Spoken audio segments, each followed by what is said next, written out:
Praise the lord. నీతిమంతుడును నీతిని ప్రేమించువాడైన యేసుక్రీస్తు ప్రభుల వారి అతి శ్రేష్టమైన నామములో ఆయన నీతిని అనుసరించు వారందరికీ అన్ని విషయములలో శుభము కలుగునుగాక. ఈ దినపు యేసయ్య జీవపు మాట 106వ కీర్తన 3వ చరణం. ఎల్లవేళల నీతి అనుసరించి నడుచుకొనువారు ధన్యులు. సదాకాలము ఆయన యందే గురి నిలుపుకొని ఈ ఆత్మీయ యాత్రలో నడిపించబడుచున్న నా దేవుని చేత ప్రేమించబడిన వారలారా, మన జీవితము క్రీస్తునందు ధన్యమైనదిగా ఉండాలి, ధన్యులుగా మనము జీవించాలి. అందుకే లేఖనము ఇలాగూ సెలవిచ్చెను, ఎల్లవేళలా నీతి అనుసరించి నడుచుకొనువారు ధన్యులు అని. కావున నా దేవుని చేత పిలువబడి ఏర్పరచబడిన వారలారా, మనము అన్ని వేళలా అనగా ఎలాంటి పరిస్థితుల్లో ఉన్నప్పటికీ శ్రమలు, శోధనలు, ఇరుకులు, ఇబ్బందులు, కష్టాలు, కన్నీళ్ళు, రోగములు, ప్రతికూలమైన ప్రతి పరిస్థితులు, ఒంటరిగా ఉన్న, 10 మంది మధ్యలో ఉన్న, సంఘములో ఉన్న, సమాజంలో ఉన్న, ఎలాంటి పరిస్థితుల్లో ఉన్నప్పటికీ మనం పొందుకున్న నీతిని అనుసరించి నడిచి ధన్యులముగా మార్చబడెదము. మన నీతి కాదు కానీ యేసయ్య ద్వారా కలిగే నీతిని పొందుకొనేదము. మన స్వనీతి దేవుని దృష్టిలో మురికిగుడ్డ లాంటిది, సకల దుర్నీతి పాపము గనుక నీతిమంతుడైన యేసయ్య రక్తముతో కడగబడి నీతిని పొందుకొనేదము. పాప క్షమాపణ నిమిత్తమై బాప్తీసం పొంది నీతిని ధరించుకొనేదము. పరిశుద్ధాత్మ చేత కడగబడి పరిశుద్ధపరచబడి నీతిని అనుభవించేదము.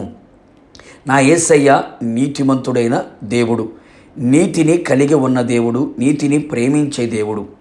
ఆయన నీతి వెల్లడి చేయగలిగిన శక్తి కలిగిన దేవుడే ఉన్నాడు. నీతిమంతుడైన యేసయ్య వైపు చూచుచు నీతి కలిగిన ఆయన అడుగు జాడలలో నడిచెదము. యేసయ్య నీతి పవిత్రమైనది, పరిశుద్ధమైనది, నిర్దోషమైనది. అట్టి నీతిని వస్త్రము వలె ధరించుకొనేదము.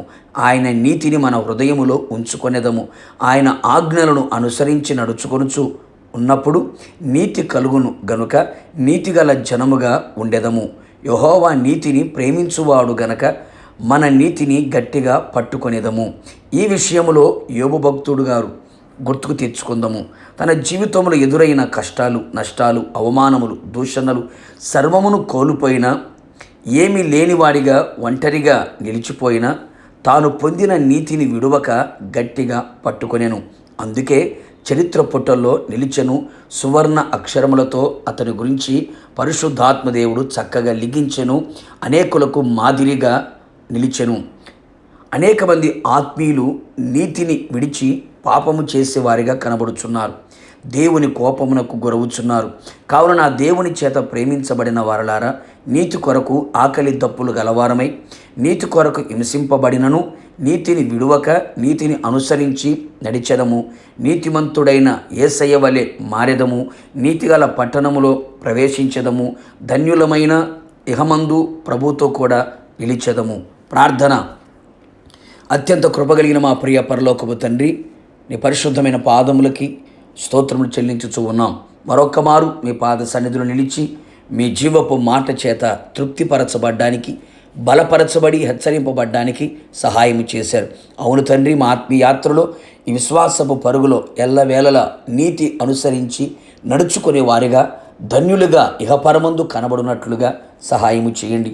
మా నీతి కాదు స్వామి, మీ ద్వారా నీతిని పొందుకొని మీ నీతిని ధరించుకొని మీ నీతిని కలిగిన వారమై నీతి కలిగిన అడుగుజాడల్లో నడిపించబడుతూ మీరు అక్కడ సిద్ధపడినట్లుగా, ధన్యులుగా మార్చబడినట్లుగా, మీ కొరకు సాక్షిగా బ్రతుకున్నట్లుగా కృప మెండుగా నిండుగా దయచేసి మహిమ పొందమని, రాకడకు సిద్ధపరచమని యేసు నామములో అడిగి పొందుకొని ఉన్నాము తండ్రి.